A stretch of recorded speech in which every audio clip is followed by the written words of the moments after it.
Hello bos, selamat petang, selamat petang. Saya Mr. Pang. Hari ini kita kedai pun ada dapat baru punya stok. Tahun 2010 AS270. Ini Lexus lah, Lexus 2.7cc. Harga jual 39,800. 39,800 cash lah, cash body. Okey, boleh nampak dia projector. Lepas tu cat kita sudah tacak lah, sudah tacak. Okey, dalam macam ni. Ini auto racing bar atas, bawah pun ada. Lepas tu belakang pun ada. Tadi saya sudah cek lah.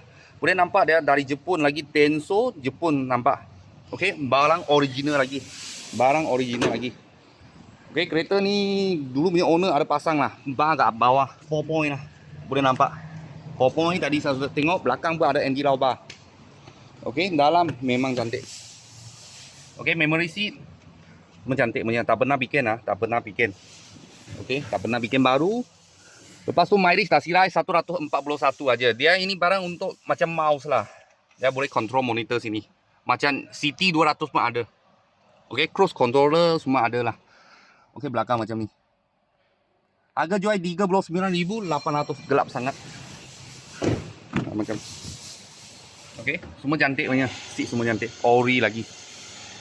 Harga jual 39,800. 39,800 tahun 2010 AS270 tu 2.7cc ya, 2.7cc 2 view ini 2 view. Bukan all view. 2 view saja. Okey, lepas tu belakang dia ada pasang bar kat sini. Okey, depan pun ada, belakang pun ada, atas pun ada. Okey.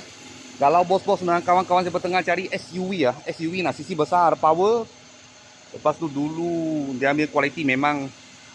Sebab ini kereta Lexus dulu 200 lebih 300 tu. Dia kualiti memang baik. Memang baik. Kalau bos minat boleh kontak saya lah. Kalau ada apa murah-murah kereta saya akan video lagi. Thank you bos, thank you.